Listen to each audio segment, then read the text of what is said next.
G'day and welcome to the Off-Chain Podcast. Don here with you, and our guest today is Bill Laboon, the Director of Education and Governance at the Web3 Foundation. Their mission is to drive the adoption of the Polkadot network through funding and education. You've probably heard of them. We're really pumped to talk with Bill in particular about the Web3 Foundation's vision for 2025 and governance. Web3 governance, long promised to solve a lot of problems and yet really to be established, but perhaps Web3 Foundation and Polkadot generally may have cracked it. So I'm keen to chat with him about making decentralized decision-making a reality with Polkadot. Let's dive in.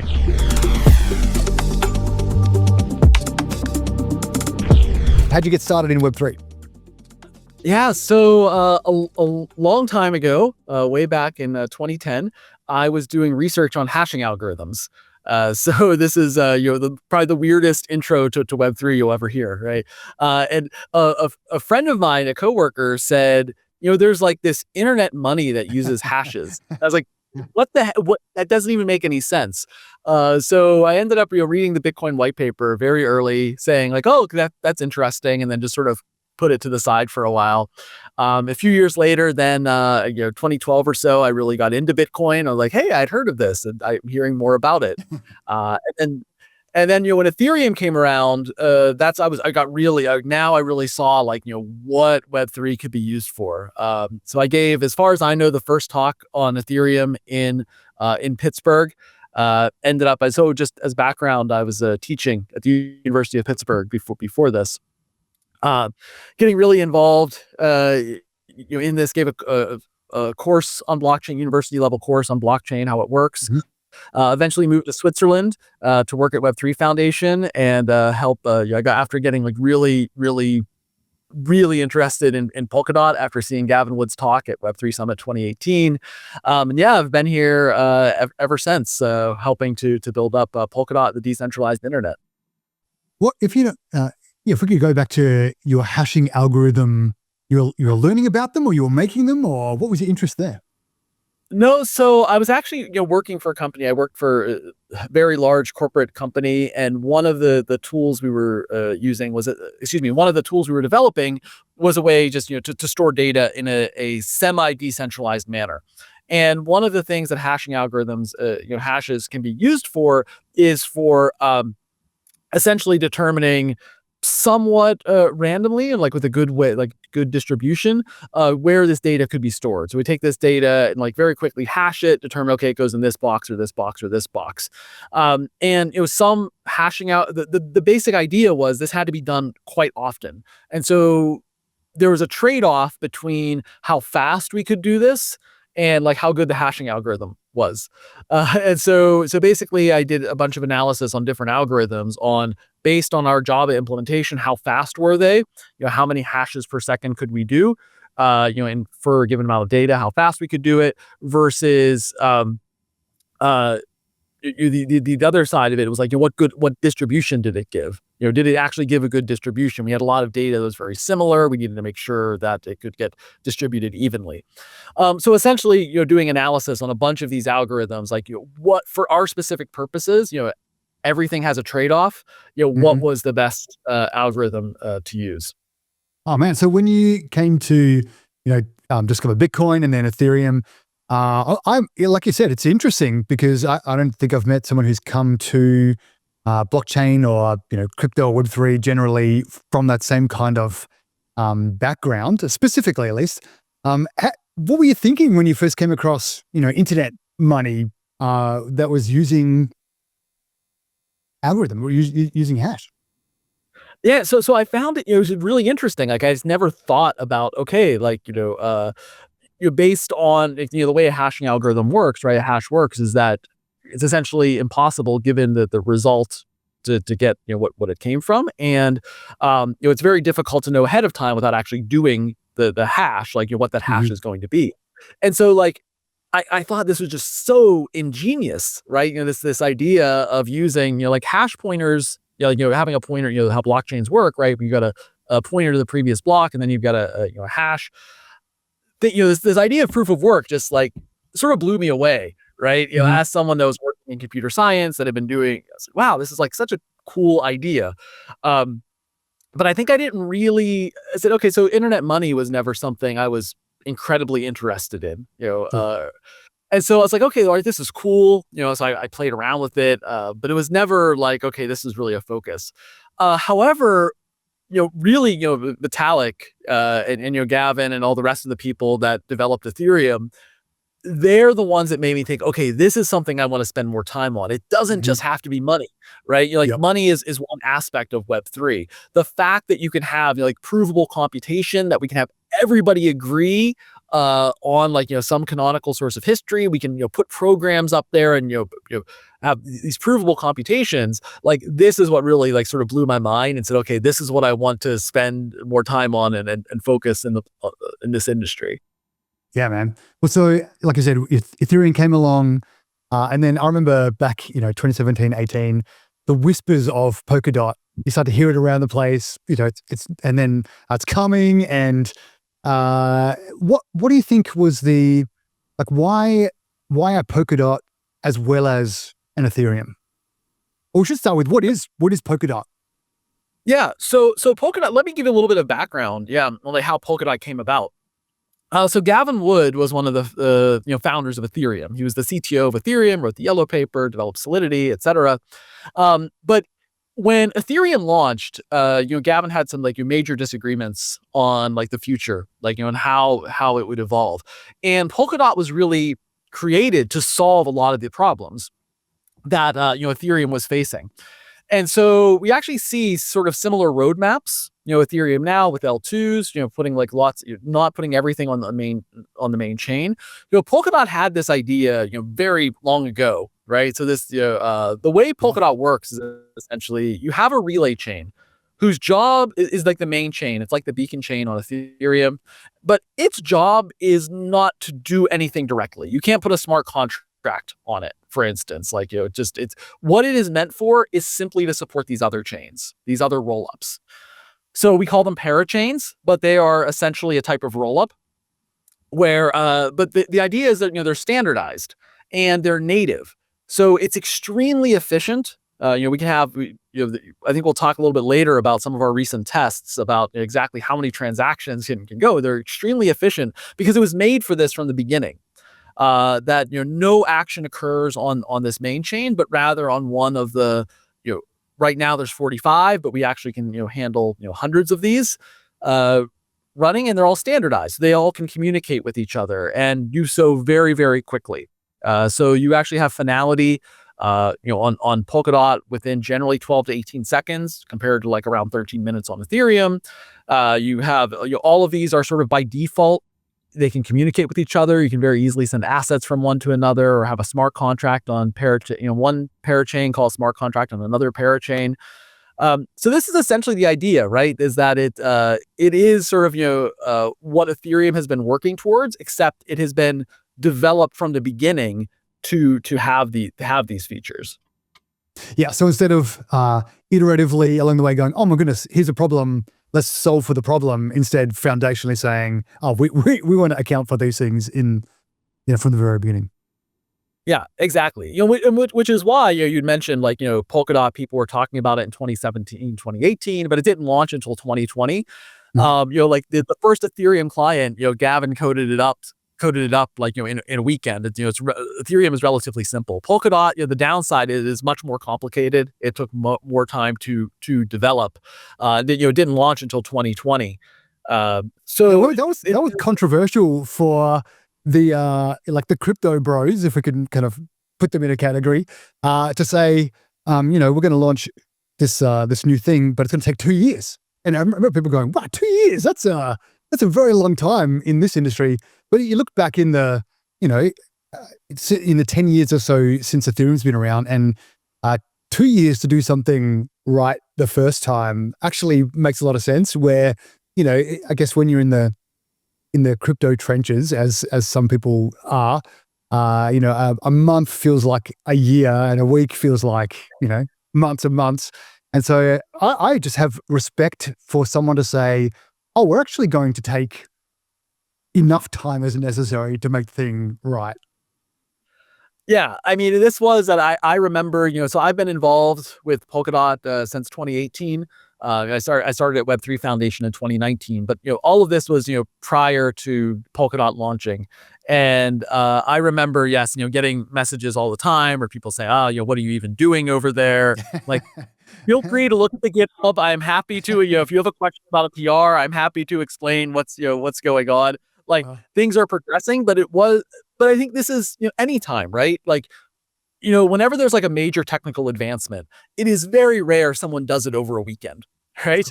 It does happen, but when you open chat GPT and image generation, all of this is stuff, right? It takes some time. And I think, we were very clear and very honest, like, this is going to take some time. This is a major engineering project that we're doing. Yeah. This is not a weekend hack.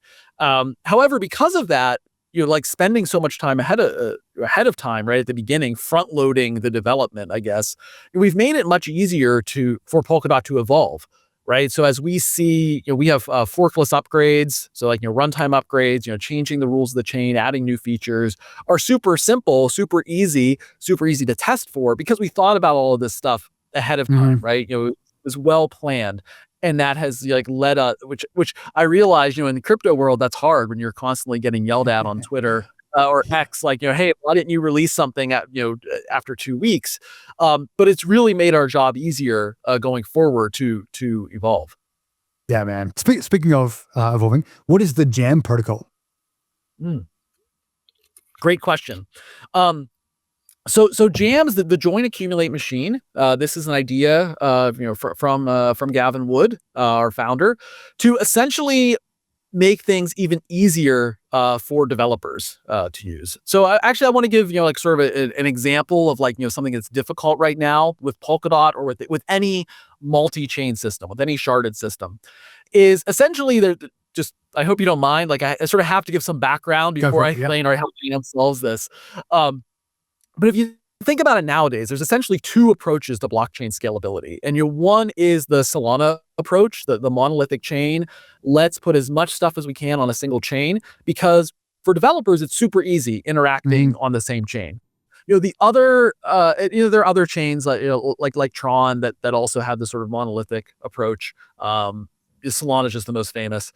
But there's the other approach is sharding. And so you see this, Polkadot, obviously, but also other chains, Cosmos, Multiverse X, where we have like lots of different chains.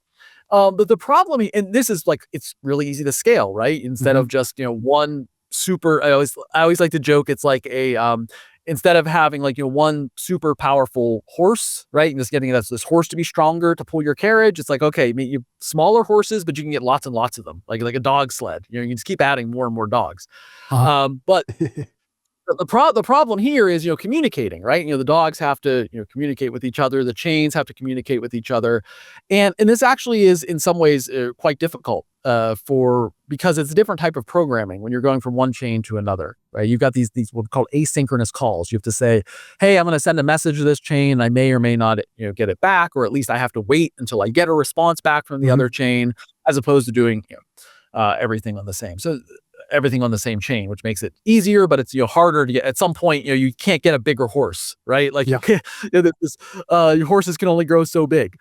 And so the idea of Jam is sort of twofold. So one is, let's behind the scenes deal with all of these interactions, right? This chain. So from a developer perspective, you don't worry that things are happening on different chains. You can sort of pretend like it's all in the same world. And behind the scenes, we'll do the hooking up together to make sure that if this chain does need to talk to this chain, or this process needs to talk to this process, we'll just automatically do that for you. So that's one big benefit of Jam. The other big benefit of Jam is that it actually is a more generic form of computation. So Polkadot is specialized for blockchains. And we think of Web3, we think of blockchains, but there's lots of other things that you might want to do and have trusted computation for that isn't a blockchain. It doesn't lend itself to a blockchain, but you still want to say like, hey, I want to store particular data. I want to perform some particular computation. And Jam lets you do that too. So I said two, but actually one third thing I think that's not really Jam dependent, but is more the way we're approaching this, is we developed a very strict formal definition of jam. And instead of having a single company go out and do this, we said, hey, we're going to give a prize. The Web3 Foundation actually has a $10 million prize for people building jam implementations. So we have several dozen teams all building their own implementations. They're already test nets where they're working together to make sure that they work. So we have lots of different implementations of jam to really suss out any problems now and figure out that how well it's working. So we actually are very quickly figuring out problems that took us much longer to do in Polkadot. So Jam will be a replacement for the relay chain. So you'll still be able to run parachains going forward. There's not any, it's just a change in the technology. One of the services will be running parachains, but you can also run lots of other stuff on Jam. Yeah.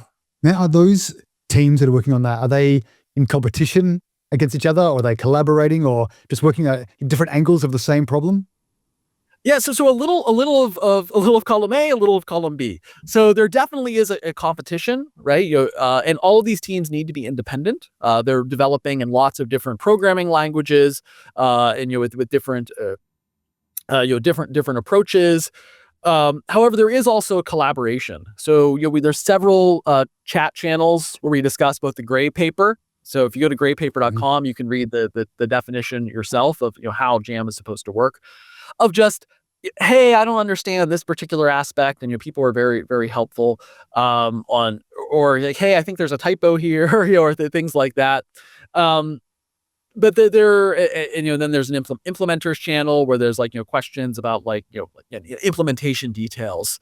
But they also have to work together so they're competing for prizes, right? Who's going to be the first to get it. But they also have to work together because these implementations have to work together. And so they actually have formed community test nets already, getting and processing we call processing items, producing blocks with Jam, because once this goes live, they're also going to have to interact with each other.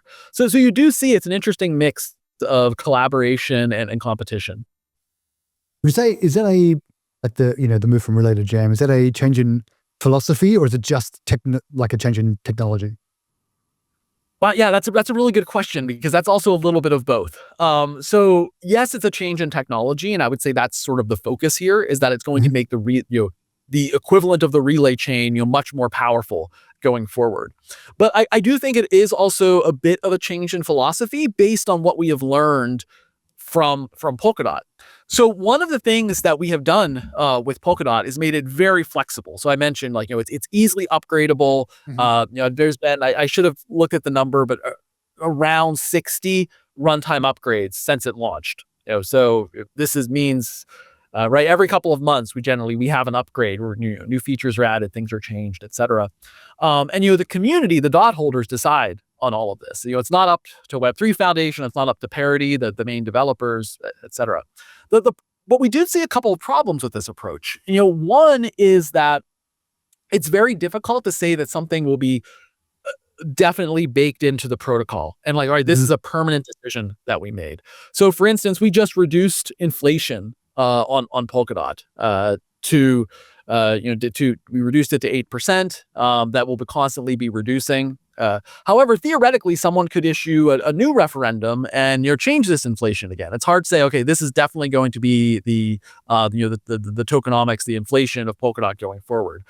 Jam will let us do things at a little bit of a lower level. We can put in some things that are permanent, make permanent decisions, which is nice.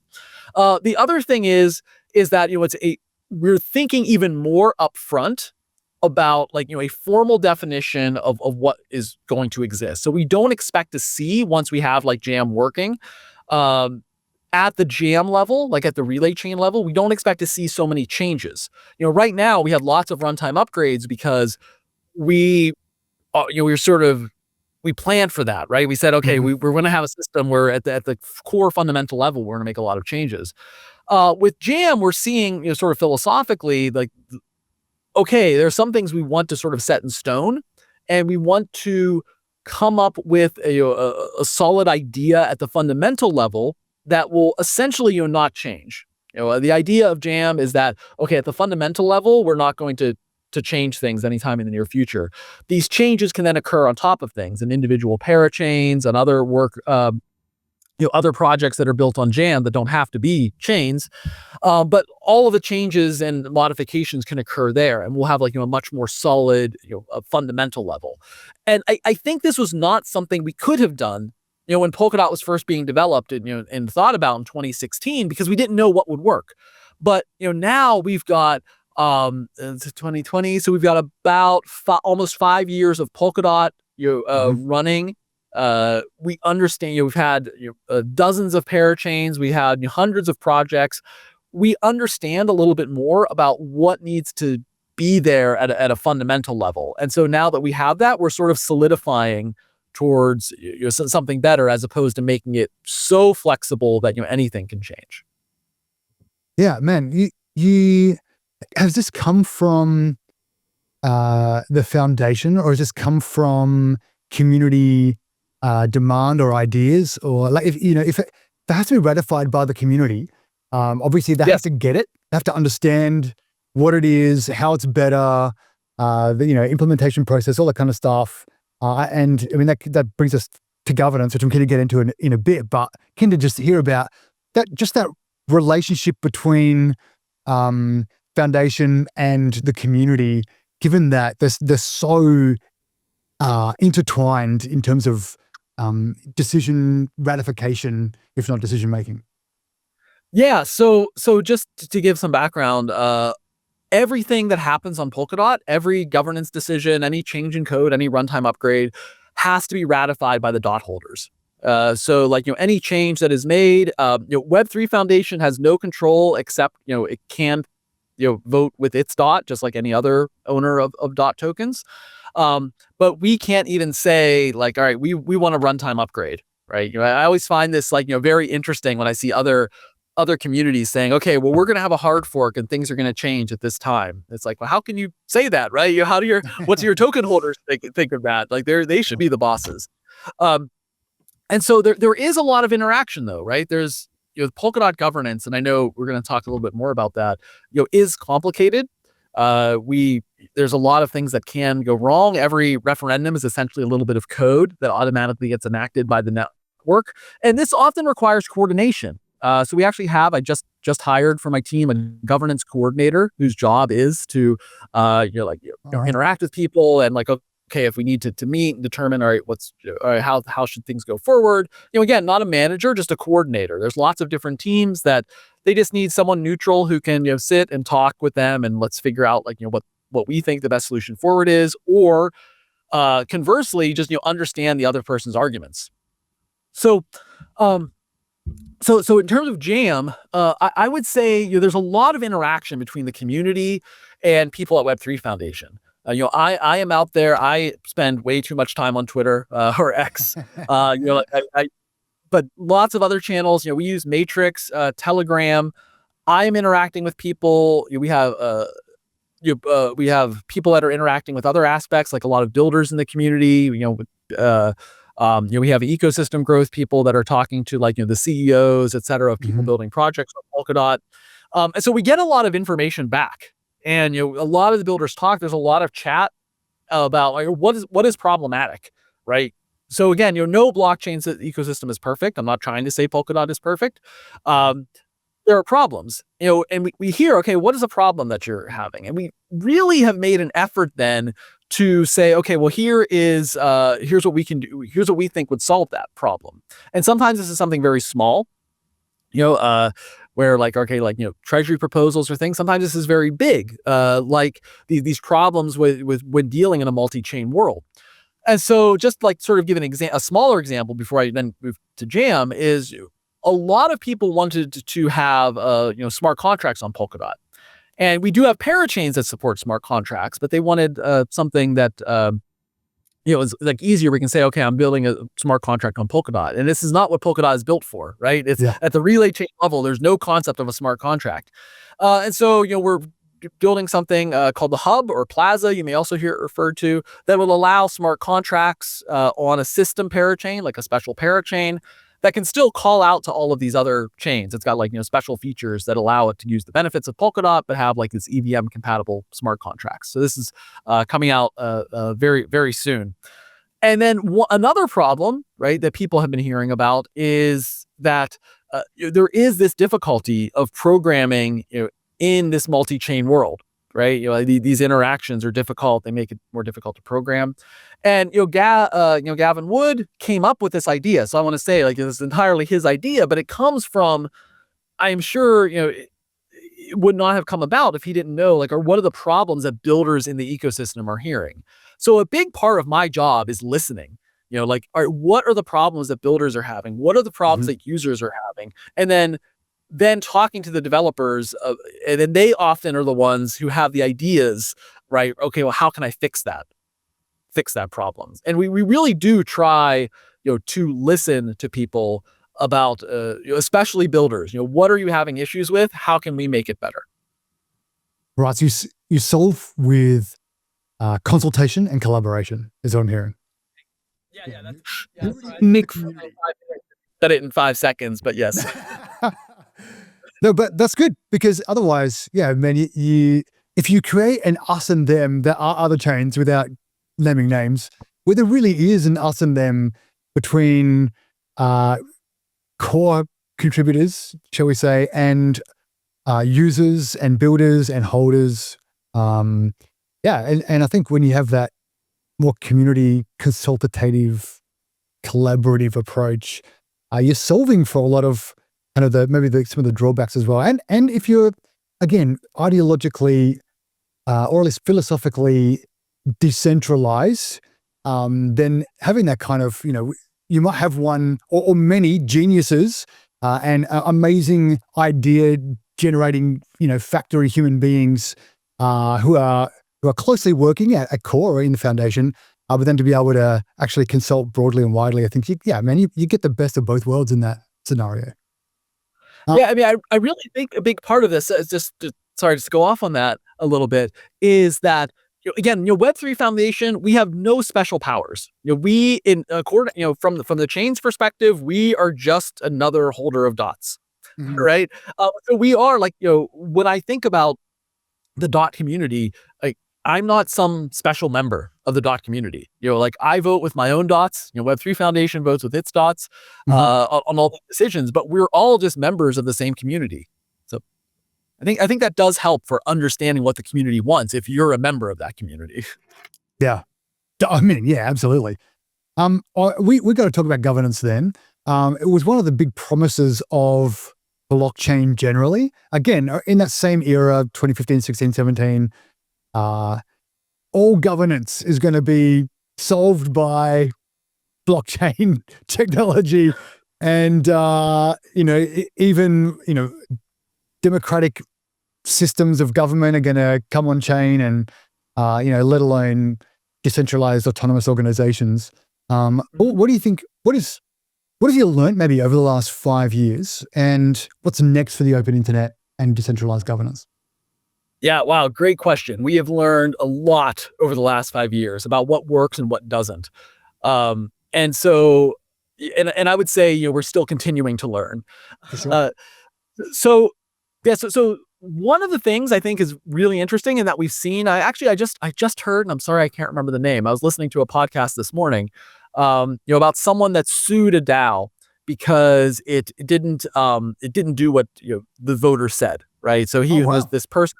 Yeah, so this person was a major voter. Now I can't remember the details, but this person was a major voter in the DAO, and they voted. The DAO voted to do X, and then the people that actually were in charge of implementing this stuff for the DAO didn't do it. So I think we see this quite often, right? Where DAOs are just people say DAOs, but they're really just like a way to vote. There's nothing It's just like actually. Right? I vote for the president and the president says, I'm going to do X, Y, and Z. Then once that person is the president, they don't have to do X, Y, and Z. And we see this with DAOs too. It's a classic, right, complaint about politicians. And so Polkadot, one of the things it really tried to do was say, well, let's stop this, right? So every referendum on Polkadot that you vote on is not a vote for I want Web3 Foundation to do X, right? No, it's a little bit of code that says, all right, if this passes, this code will execute, and it's automatically executed by the chain. There's no human in the loop.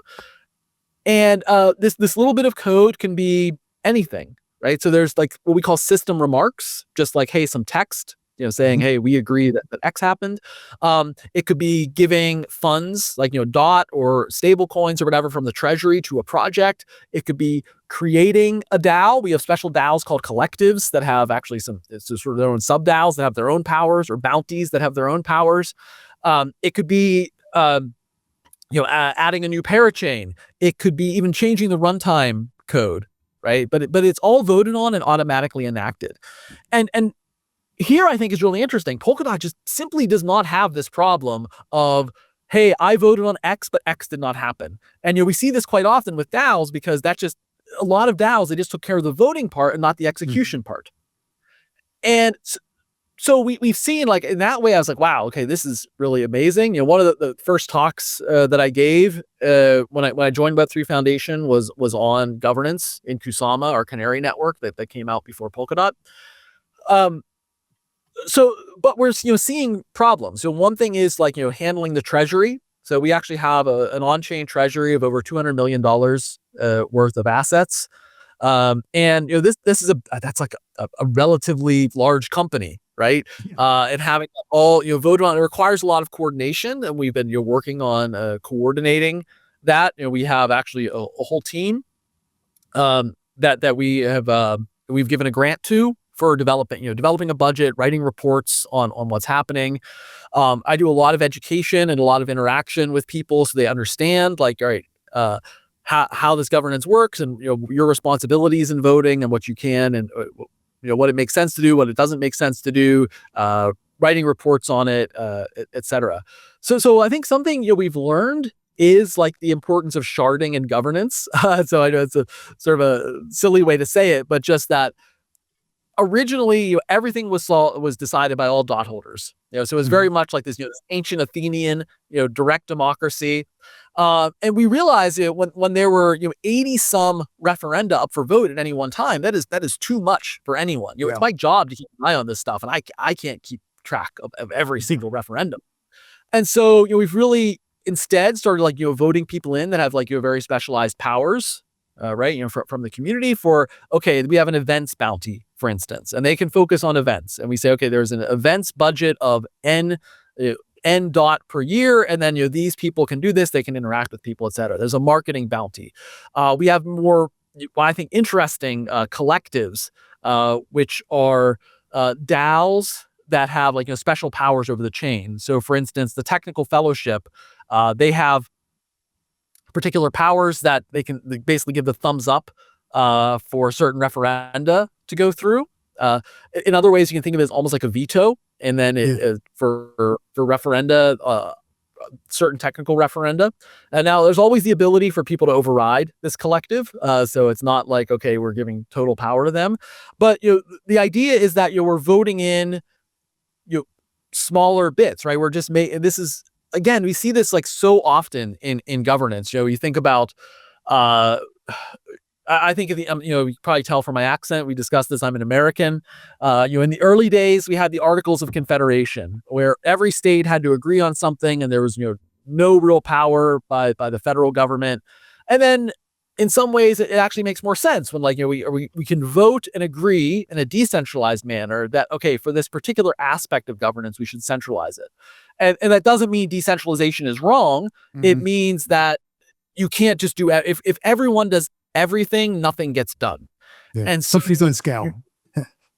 Some things don't scale. And so to figure out, all right, what still give this decentralized power over this stuff. You can always, remove curators or, people from a collective, et cetera, while having that like fundamental decentralization, I think has been something like really, really important, and something that we've had a lot of fun experimenting with. That's cool, man. I guess the critics would say that it's been tried by the various kind of DAOs, maybe that you've already spoken about, and too many problems, or decentralized governance is too hard to engineer, or the direct democracy approach is too tricky, and when you start, having multiple layers of different things, then you're not really decentralized. What do you say to critics of decentralized governance who say it's either too hard to engineer, too hard to actually activate, even if you could engineer it? Do you think that you said you've learned a lot and you're still learning? At what point are you at the place where you go, we're actually doing it, but we are an example that you can follow, or we've done the learning and we're still iterating, we're still learning, but we are proof that it works? At what point do you say that? Are you already saying that?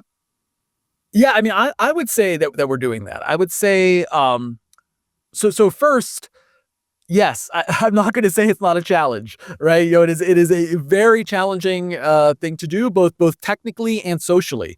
To develop a culture of democracy. But I also think it's very much worth doing, because the alternative to decentralization is sort of against the ethos of Web3 and blockchain in general. If you say, okay, I want to have a blockchain, and there's going to be, 3 nodes that control it. And they're the only ones that can run. And the only people that make decisions are the people that run these nodes, or the 5 developers behind it. Like, to me, that's not a system worth interacting with, right? For me, I'm in this because I believe in decentralization.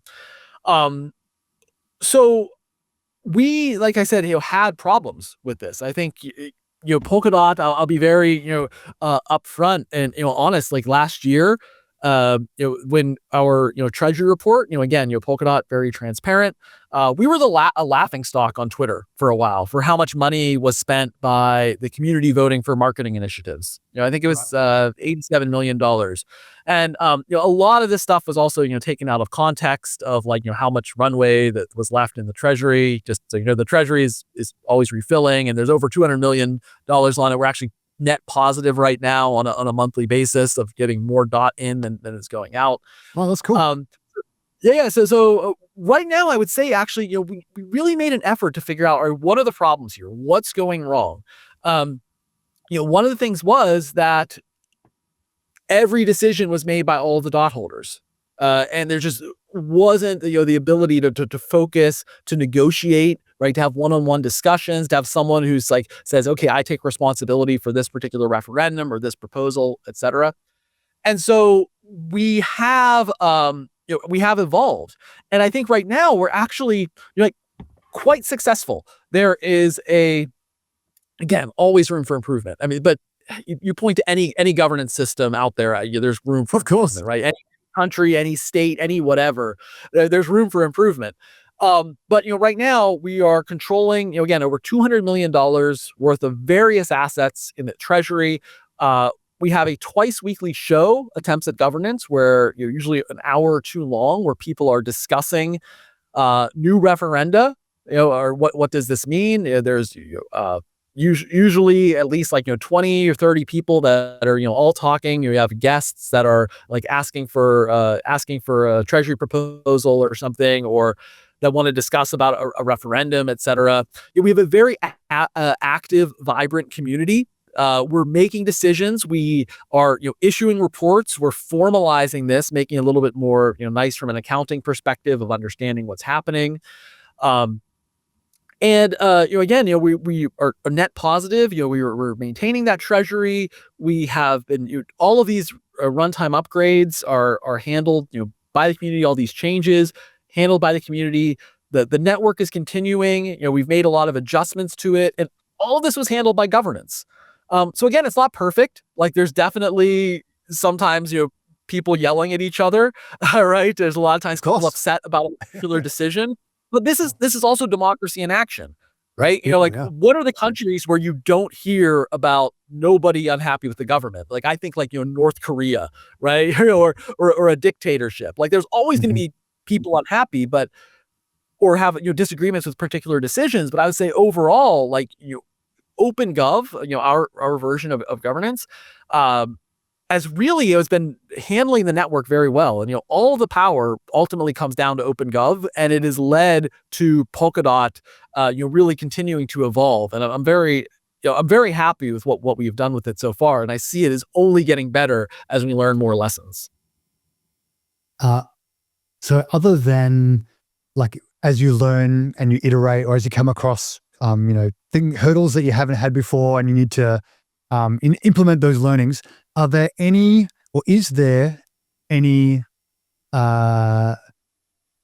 big governance changes coming down the pipeline, or anything you're really keen to try that you've kind of scoped it out and it seems it might work, and you're keen to implement it? Is there anything coming other than just the iterative, let's make it better bit by bit? Yeah. So one of the big things we've been working on, and we're still working more on, is putting things into, we call them bounties, which I think is sort of the wrong word, but it's the word that we use. So a bounty is like, all right, we have essentially a budget, with curators. So we say that, okay, for events, for marketing, for technical education, whatever, we want to spend this particular percentage, this amount of dot, and we also want to have curators who can say, all right, these are particular projects that are good. They can negotiate, they have responsibility over this, they can check milestones, etc. So this is one of the big things we've been moving towards from an evolutionary perspective. Excuse me. And as that continues, I think we're seeing more and more like professional interactions with projects, and also interesting experiments. So this is like in the very near future. There's not big changes. We have a decentralized voices program. So Web3 Foundation does not generally vote on a lot of referenda, usually only like something like runtime upgrades, but definitely not on anything treasury proposals or anything like that. And so we've actually delegated a lot of our DOT and KSM tokens on Kusama or Canary Network to DAOs in the ecosystem, who then vote our DOT on their behalf. And so this also, I think, has been a very interesting evolution. The new cohorts about to be announced, applications for the new cohort, I think this is something that we want to do more of going forward, is like, have more voices in the ecosystem. One of the big problems, I think, and here we're seeing like this will be more revolutionary and something that's very far in the future, but something we'd like to work more towards, is something other than the 1.1 vote system. Right. So this is because this is a problem, right? It's very easy to do a Sybil attack, right? To say if you want to do is like you say, I can make 1 million accounts on Polkadot or Bitcoin or Ethereum or whatever right now. We don't have a very good proof of personhood. And so the only way to avoid this is, token-based voting, token-weighted voting, like shareholder voting, because then it becomes too expensive to Sybil attack something. But this is problematic, right? Then you can have, whales that have like all of the voices, and it can be problematic. You have people that have good ideas, but maybe they don't have a lot of dots. So we have some solutions for this, but I see them as band-aids, right? Not really total solutions. So decentralized voices, you can delegate your voting power just in general to people that you make good decisions. But in the future, one thing we're looking at is, how can we implement proof of personhood, this identity concept in a decentralized way? Again, it's really easy if we just say, okay, well, you just register with Web3 Foundation and they'll check your passport. And okay, but that's not what we want to do, right? And so, Gavin Wood has actually announced at the last Web3 Summit last year, he has some ideas for better proof of personhood. But again, this is something like, far in the future that we would like to see, is something closer to a real democracy, but still done in a decentralized way without some central entity controlling who can vote and who doesn't. Yeah, man, that proof of personhood in a distributed, decentralized, zero knowledge kind of way, for me, is incredibly interesting. And I'll be very keen to hear, what Gavin is thinking about in that regard. Maybe in the future when that starts to materialize. That's a problem. I think once that problem is solved, I think that will unlock a lot of potential, like more potential for blockchain. Agreed, but it is it's an incredibly difficult problem. And it's not very scalable to do in a decentralized way. There actually is a project in Cointer on Polkadot. It runs on Kusama. So I mentioned Kusama a few times. It's our faster network for more more experimentation. Faster, cheaper, etc. And so this project in Pointer, their idea is essentially, in person, you have these ceremonies, where you all can, sort of have a web of trust, right? Where I have met Bill Laboon, and Bill Laboon trusts, this person, this person, this person's real because he met them at a particular signing a point, and they all signed that they knew each other. So it's an interesting experiment, but we're seeing, I think, in terms of decentralized proof of personhood, we're definitely still in the experimental stages. But I do think this is something that, as you mentioned, is really going to be a game changer for the blockchain industry. Yeah. Oh, yeah, man. So vouching, and then maybe waiting the voucher and vouching. That's interesting. That's I'm going to look at it. That's interesting. Let's talk about Polkadot. You mentioned decentralization, and Polkadot really, helping to drive decentralization. But you're doing it in a way that's not sacrificing performance as well. So, I know you're into the 6-figure TPS range now, many hundreds of validators, leading Nakamoto coefficient. You're kind of ticking a lot of the boxes that have been barriers or hurdles to kind of get over, over the last 5-8 years. In particular, actually getting many of these at the same time. How are you thinking about those? And are you weighing or weighting, say, TPS over increasing the number of validators, or are you do you preference security? Are you trying to go slow and get everything all together, or are you trying to make as many kind of improvements in one area as you can, as long as it doesn't cost the others? Yeah, so I mean, this is a very complicated question because so many things are interrelated, right? So it would be extremely easy to make a single computer and just say, oh, I'm going to get some supercomputer, right, and have it with 5,000 gigabytes of RAM, and say, okay, everything's going to run on this particular computer, and then we'll have a million billion transactions per second. Okay, that's not what we're aiming for. Our goal is always to have a decentralized, secure, resilient network, right? So resilient means having hundreds of validators across the world. This is something we're not going to compromise on. Our goal has always been to get up to 1,000 validators. Right now we have 500. But it's a slow process. You don't want to just decentralize for the sake of decentralization. You want to make sure, or rather, let me rephrase that. You don't want just to add a bunch of more validators just for the sake of having more validators, right? There are some drawbacks. The more, again, I said, if you have one computer, that's super easy. Put a billion transactions per second.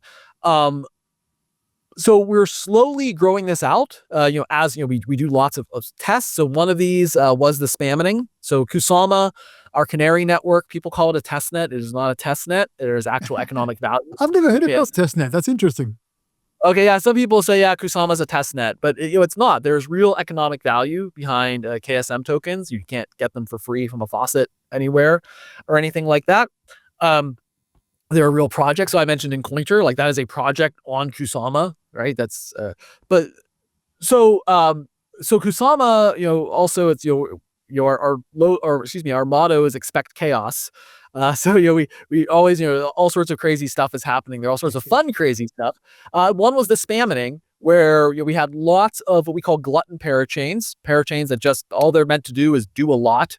Attach them to the network. Got 143,000 transactions per second at peak without any issues with the chain itself. Actually, some of the blockchain explorers had trouble keeping up. There was just so many transactions.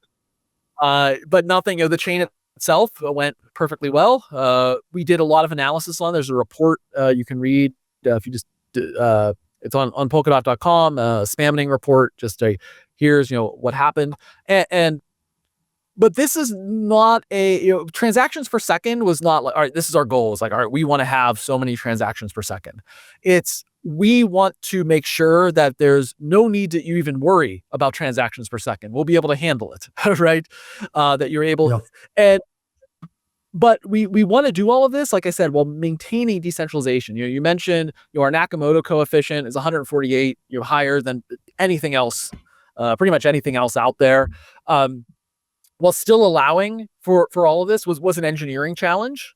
But again, we're used to challenges. That's what we want to do. So it is a lot of trade-offs here, but our goal is, increase scalability without sacrificing any of these things. Like that I mentioned before, of decentralization, of security and resilience. And as you mentioned, sometimes this means that we go a little bit slower, right? Because it takes some time, or we see a problem before something gets deployed, or we think of a problem like it's deployed. We have here at Web3 Foundation, we've got a pretty big research team. They're always looking for theoretical attacks, in terms of cryptography, long range attacks, 51% attacks, all these different possible attacks, and making sure we avoid them. So we are very deliberate about moving forward, but I think we've constantly been evolving towards better versions, right? But again, this is a challenge, right? To make sure that you're balancing all of these things as you move forward, but it's something that we're keeping in mind as we do so.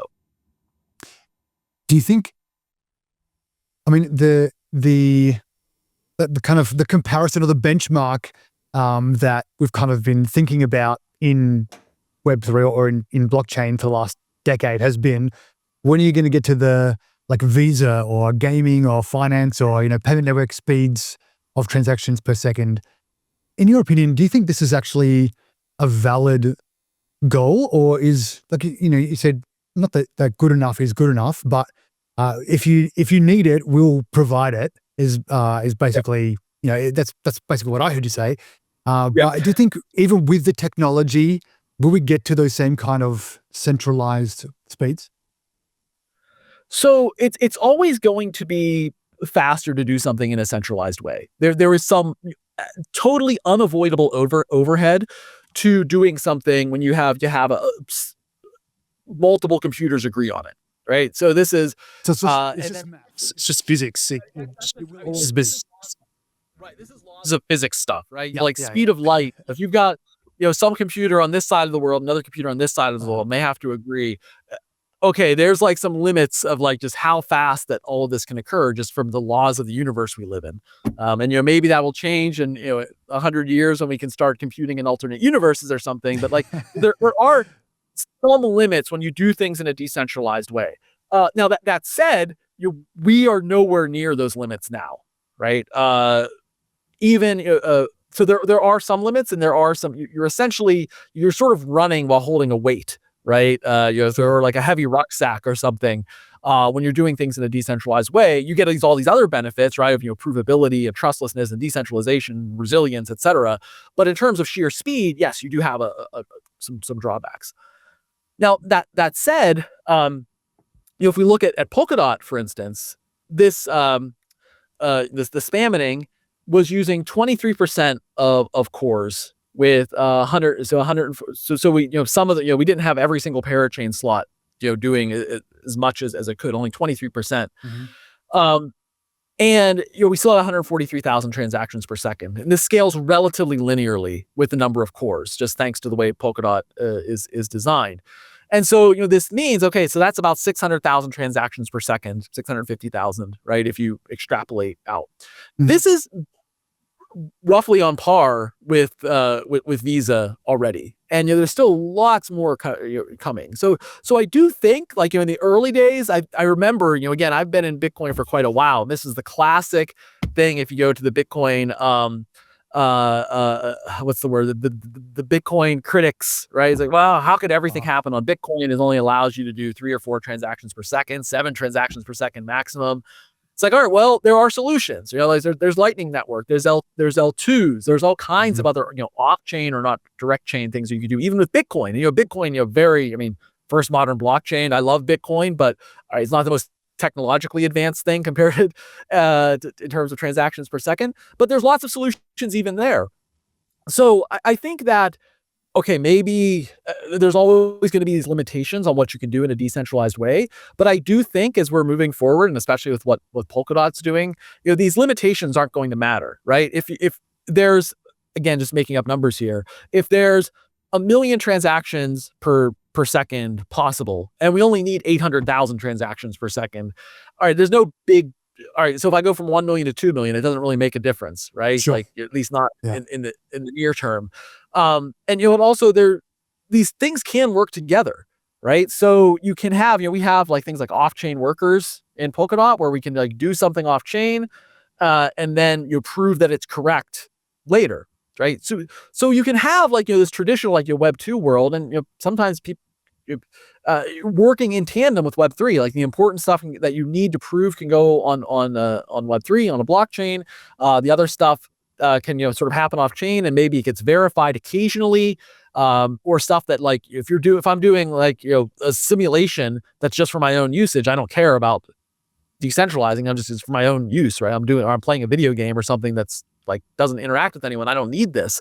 So I do think that in general, though, like anything that needs to access the blockchain, we're very close to the point where, okay, yes, like maybe if I did this in a non-decentralized way, it would take 100 milliseconds, and it takes 150 milliseconds doing it this, or okay, does this really matter, right? For if I'm spending my money and using a centralized service, this extra 50 milliseconds. I think we're getting to the point where these differences don't really matter so much. They're so small. But from a theoretical perspective, yes, there's still going to be a little bit of extra overhead.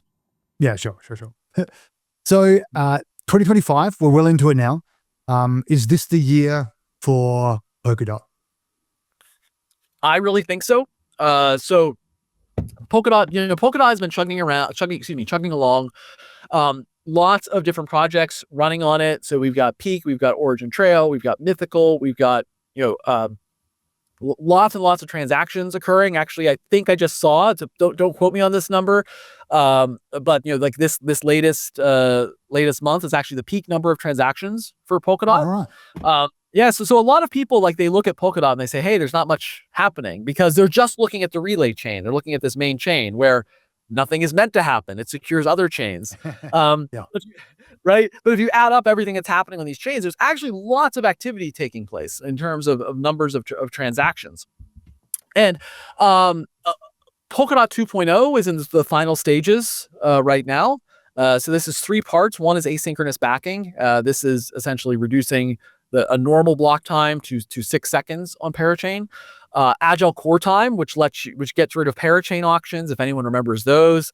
And having to worry about that, like anyone can just jump in and start a parachain at any time, and they just pay DOT to the chain to use it. This DOT gets burned, and then they can create a blockchain whenever they want. And this last piece that's on Kusama now, but it's not yet on Polkadot, is elastic scaling, which lets you use multiple cores. So a core is essentially a virtual computer that runs a parachain, but elastic scaling allows you to use more of these cores. It's just like your computer has multiple cores, but if you are maybe watching Netflix and doing your taxes and chatting on Twitter or something, you've got lots of cores all working on helping you at the same time. And you would actually be able to use these cores to either increase your block size, have more stuff happening in a block, or reduce the block time. And so right now it can go down to 2 seconds. We actually have tests on our test net of going down to approximately 500 milliseconds. So pretty comparable with Solana, but you get the benefits again of having the sharded ecosystem. You can, if you want your own chain that doesn't get impacted by anyone else, you can have that on Polkadot, but get a lot of the benefits of the super fast scaling with elastic scaling. So all of that is, again, 2 of those 3 are already live. This elastic scaling is the last bit, and it's should be out sometime in the next few months. Anything that we haven't covered today that you think, man, if you, for the builders who are listening or watching, anything that they particularly should know about or hear about, or what's your plug for builders to consider Polkadot? So the big plug, I would say for builders is that if you're familiar with Polkadot from a couple of years ago, I would really recommend taking another look, because things have changed quite a bit. So one of the other complaints about Polkadot was, hey, I have to build a parachain or pick which parachain I want to use. And that's still a possibility. If you want your own chain, use the extra engineering time to develop that, like still a possibility, always a possibility. We're adding in these essentially native smart contracts as part of the hub and cloud initiative. Again, you also may hear this as Plaza, which means you can start just by saying, hey, I have some Solidity code. I have a smart contract. I'm going to start there. but then move that to a parachain if you're ready, or interact with other parachains. We've done a lot of work over the last few years, making the developer experience better, hearing from the developers, as I mentioned, right? What are the problems? And one thing we heard was, hey, I don't always want to create a parachain. I want to just start with a smart contract. All right, well, now we let people do that. So start with a smart contract, and if your project does get bigger, you can still interact with all of these other chains. So you get a lot of the benefits of building on Polkadot, but in a much easier way. So builders, I'd really recommend looking. We also have at Polkadot, we also have lots of grants available for you, lots of help for building a business in Polkadot, both at Web3 Foundation, through the community with OpenGov, and actually a lot of consulting firms in the industry that will help you. Great, man. If people want to hear more from you or follow you on Twitter, where can they find you and where can they find out more about Polkadot?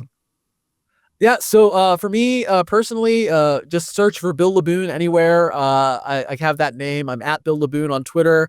But if you just Google Bill Laboon, you'll probably find me. It's a relatively rare name.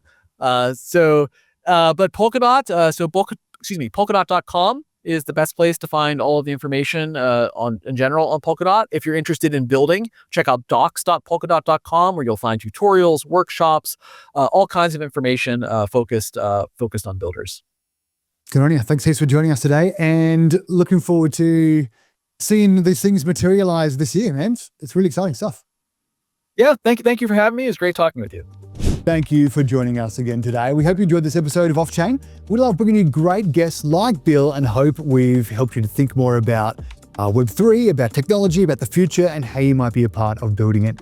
As always, please like, subscribe, or better yet, share this episode with a friend and help us spread the word. And join us again next week for another great episode of Off Chain. Till then, take care.